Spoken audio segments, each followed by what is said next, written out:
दोस्तों राजनीति में ना हवा बहुत मायने रखती है।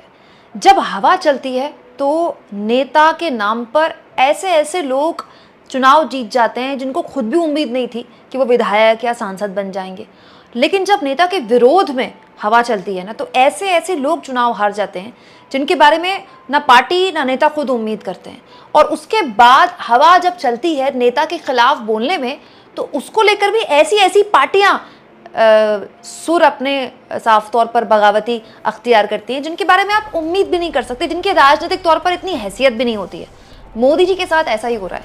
2014 में मोदी लहर में सवार बीजेपी 2024 आते आते ऐसी हाफी कि बहुमत से कोसों दूर चली गई। इतना दूर कि गठबंधन के दो अहम सहयोगी टीडीपी और नीतीश कुमार यानी कि चंद्रबाबू नायडू और नीतीश कुमार की पार्टी के बिना ये सरकार चल ही नहीं सकती। दोनों पार्टियों को क्या मिला, मंत्रालय मिला नहीं मिला, उससे दोनों को कितना फायदा होगा, ये तो खैर बात की बात है। लेकिन उससे भी महत्वपूर्ण सवाल अब खड़ा हो गया है दोस्तों कि जिस एनडीए की प्यारी प्यारी मीठी मीठी बातें एनडीए को लेकर एनडीए संसदीय दल की बैठक में की गई हैं, जमीन पर क्या उस एनडीए को मोदी जी संभाल पाएंगे? और ये सवाल मैं ऐसे ही नहीं उठा रही हूँ दोस्तों। ऐसी ऐसी पार्टियां एनडीए की सहयोगी, बीजेपी की सहयोगी, ऐसी ऐसी पार्टियां अब मोदी जी पर, बीजेपी पर आंखें तरेर रही हैं कि आप सोच नहीं सकते। महाराष्ट्र से मैं आपको खबर की शुरुआत कराना चाहती हूँ। महाराष्ट्र में आज तक का आर्टिकल देखिए। कैबिनेट गठन के बाद भी महाराष्ट्र बन सकता है बीजेपी के लिए सरदर्द। शिंदे अजित पवार की पार्टी किन डिमांड्स को लेकर नाराज है? जबरदस्त घमासान मचा हुआ है महाराष्ट्र में, जबरदस्त। आप ये बात समझ लीजिए कि वो मोदी जी जिनके आगे चूं करने की हिम्मत नहीं होती थी, ना सहयोगियों की ना पार्टी के अंदर की। मोदी जी कमरे में एंटर करते थे ना तो पिन ड्रॉप साइलेंस हो जाता था। आज स्थिति यह है कि मोदी जी को उनके लगातार जो सहयोगी हैं वो आंख दिखा रहे हैं। महाराष्ट्र में तो जबरदस्त तरीके से एनडीए बहुत ज्यादा दबाव में है। वो महाराष्ट्र जहां चुनाव के लिए, इसी लोकसभा चुनाव के लिए दो पार्टियों को तोड़कर चार पार्टियां बना दी गई, वो महाराष्ट्र जहां घूम घूम कर मोदी जी ने उद्धव ठाकरे के लिए नकली शिवसेना कहा, उस महाराष्ट्र ने असली और नकली का फर्क बताया तो बीजेपी के पसीने छूट गए। अब एकनाथ शिंदे और अजित पवार लगातार न केवल बीजेपी को आंख दिखा रहे हैं, बल्कि आप यकीन मानिए इसी साल के अंत में महाराष्ट्र के चुनाव से पहले अगर दोनों ही पार्टियां फिर एक हो जाएं, एकनाथ शिंदे जाके उद्धव ठाकरे के पास पार्टी में ज्वाइन कर ले दोबारा, और अजित पवार दोबारा से जो पार्टी उन्होंने अपने चाचा से छीनी थी वो दोबारा से अपने चाचा की झोली में डाल दें, तो आप भी बिल्कुल भी हैरान मत होइएगा, क्योंकि स्थितियां महाराष्ट्र में यही हैं। दोस्तों इसकी शुरुआत उसी दिन हो गई थी जिस दिन मोदी जी अपने पद और गोपनीयता की शपथ ले रहे थे। इधर मोदी जी शपथ ले रहे थे और उधर महाराष्ट्र में एनडीए के सहयोगी अजित पवार ने आग दिखानी शुरू कर दी कि हमको तो पूरा एक मंत्री पद चाहिए, क्योंकि प्रफुल्ल पटेल तो यूपीए के दौरान ही मंत्री रह चुके हैं और उन्होंने गठबंधन में शामिल होने से इनकार कर दिया। इसके बाद शपथ ग्रहण के ठीक अगले दिन एकनाथ शिंदे के पार्टी की तरफ से बयान आ गया कि अगर आप एक सांसद वाली पार्टी, दो सांसद वाली पार्टी को मंत्री पद दे रहे हैं तो हमें केवल एमओएस क्यों दे रहे हैं? हमें और मंत्रालय चाहिए क्योंकि हमारे पास 7 सांसद हैं। और दोस्तों इन सब चीजों को लेकर बातचीत हो ही रही थी। इस बीच अजित पवार की तरफ से देखिए अपने चाचा के लिए क्या बयान आ गया। अजित पवार कहते हैं 1999 से शुरू हुई एनसीपी को 25 साल हो गए। 24 साल तक पार्टी का नेतृत्व करने के लिए चाचा शरद पवार को धन्यवाद देना चाहता हूं। अचानक से अजित पवार अपने चाचा शरद पवार की बड़ी तारीफें करने लगे हैं और सुनने में तो ये भी आया है कि कई एनसीपी के और इसके अलावा उद्धव ठाकरे की जो पार्टी से विधायक गए थे वो भी उद्धव ठाकरे के दोबारा से संपर्क में हैं। यानी कि एकनाथ शिंदे की पार्टी और अजित पवार दोनों की पार्टियों में जबरदस्त घुसपैठ कर दी है। किसने? उद्धव ठाकरे ने और शरद पवार ने। और ये उन्होंने खुद नहीं किया है, वो विधायक खुद आना चाहते हैं, क्योंकि राजनीति में ना जो नेता होता है वो सबसे बड़ा मौसम वैज्ञानिक होता है।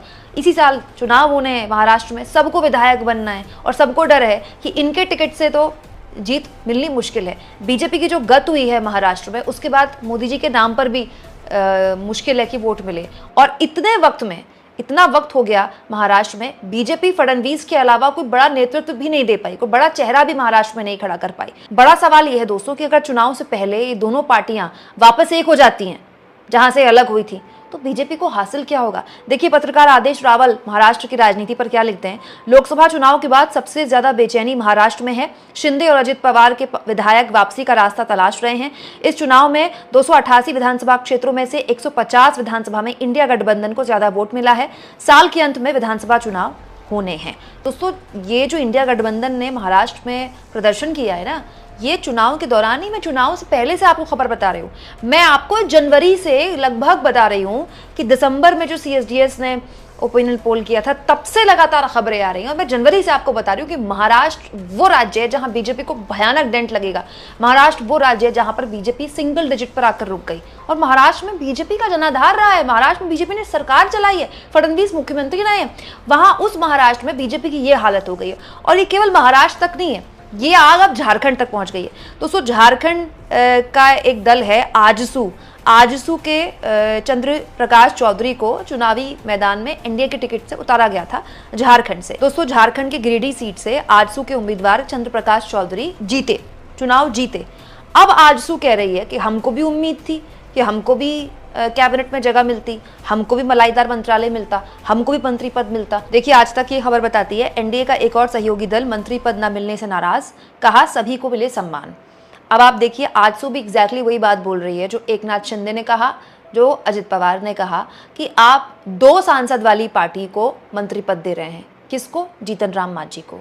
1 सांसद वाली पार्टी को मंत्री पद दे रहे हैं। किसको? अनुप्रिया पटेल को। ठीक है, 5 सांसद वाली पार्टी को भी आप मंत्री पद दे रहे हैं। कौन? चिराग पासवान। तो फिर हमने क्या गुनाह किया है? हम भी 1 सांसद जीत कर आए हैं, हमको भी कैबिनेट में स्थान मिलना चाहिए था। और हर पार्टी चाहती है कि सरकार में उसका एक से हो। खाली कहने के लिए एनडीए थोड़ी होता है। अब आरएलडी की तरफ से देखिए 2 टिकट दिए गए थे बीजेपी द्वारा, दोनों टिकट में आरएलडी जीती, जयंत चौधरी को पद मिला। अब कैसा मंत्रालय मिला नहीं मिला वो तो बात की बात है, लेकिन मिला ना। तो अपना रिप्रेजेंटेशन हर पार्टी चाहती है। अब बड़ा सवाल यह है दोस्तों कि जिस एनडीए के कुनबे को लेकर बड़ी बड़ी प्यारी प्यारी बातें एनडीए के संसदीय दल की बैठक में की गई, उसकी हवा तो अगले दिन निकल गई। अगले दिन ही निकल गई, शपथ ग्रहण के अगले दिन से निकलने शुरू हो गई। लेकिन ये स्थितियां आगे जाकर कहां जाके रुकेंगी? आप सोचिए दोस्तों, आइडियल सिचुएशन ये होती कि जब मोदी जी के बात समझ में आ गई थी कि किसी भी हाल में आप अकेले अपने दम पे सरकार नहीं बना पाएंगे, तो आइडियल सिचुएशन ये होती कि सबसे पहले एक कन्वेनर चुना जाता, मतलब भी एक संयोजक चुना जाता, जिसका काम ही होता एनडीए के सहयोगियों और बीजेपी के बीच में एक ब्रिज की तरह काम करना। वो पार्टी वो क्या करते हैं, पार्टी मतलब बीजेपी के और जो बीजेपी के दूसरे दल हैं उनके साथ वो तालमेल बिठाने का काम करते हैं। यूपीए के दौरान ये जिम्मेदारी सोनिया गांधी की थी। जो सहयोगियों को मनाने की, सहयोगियों को साथ लेके चलने की जिम्मेदारी सोनिया गांधी की थी और सरकार चलाते थे मनमोहन सिंह। इसीलिए 2004 में जो यूपीए सरकार बनी बहुत पॉपुलर हुई, बड़े बड़े फैसले उस वक्त लिए गए। एग्जैक्टली इस वक्त भी यही होना चाहिए था। मोदी जी को एक कन्वीनर चुनना चाहिए, संयोजक चुनना चाहिए जो पार्टी अध्यक्ष से अलग हो। उसका काम ही ये हो कि आप सहयोगियों से बात कीजिए, इस तरह की बयानबाजी लगातार बाहर ना हो, उससे सरकार की साख पर सवाल उठते हैं ना। मोदी जी के लिए कहा जाता है कि वो सहयोगियों को साथ लेने के चलने के आदी नहीं है, उन्होंने कभी गठबंधन की सरकार में काम किया नहीं है। और लगातार इस तरह की आवाजें आएंगी तो ऐसे सुर और बुलंद होंगे, ऐसे लोग और उंगली उठाएंगे। और उस संयोजक को न केवल जिम्मेदारी दी जाए बल्कि कॉमन मिनिमम प्रोग्राम भी बने, क्योंकि जेडीयू की तरफ से तो कह दिया गया कि हमें अग्निवीर मंजूर नहीं है, अग्निवीर वापस लीजिए। यूनिफॉर्म सिविल कोड को लेकर टीडीपी की तरफ से कह दिया गया कि हम यूनिफॉर्म सिविल कोड्स के हम राजी नहीं, हम तो मुस्लिम आरक्षण देंगे। तो आप एक कॉमन मिनिमम प्रोग्राम बनाइए, जो कि वाजपेयी ने बनाया था। वाजपेयी की भी गठबंधन की सरकार थी, इसके अलावा सोनिया गांधी ने भी बनाया था, उनकी भी गठबंधन की सरकार थी, और ये सरकार भी गठबंधन की सरकार है। तो बड़ा सवाल यह है दोस्तों कि पार्टी भी हम चलाएंगे, सरकार भी हम चलाएंगे, गठबंधन के नेताओं से भी हम बात करेंगे। इस एटीट्यूड से अगर आगे चला जाएगा तो ये एनडीए कितना चल पाएगी, कमेंट बॉक्स में जरूर लिखें। और जितना हो सके दोस्तों चैनल को शेयर करें, सब्सक्राइब करें, और थैंक्स और ज्वाइन के ऑप्शन से अगर आप चाहें तो कुछ आर्थिक मदद भी चैनल की जरूर करें।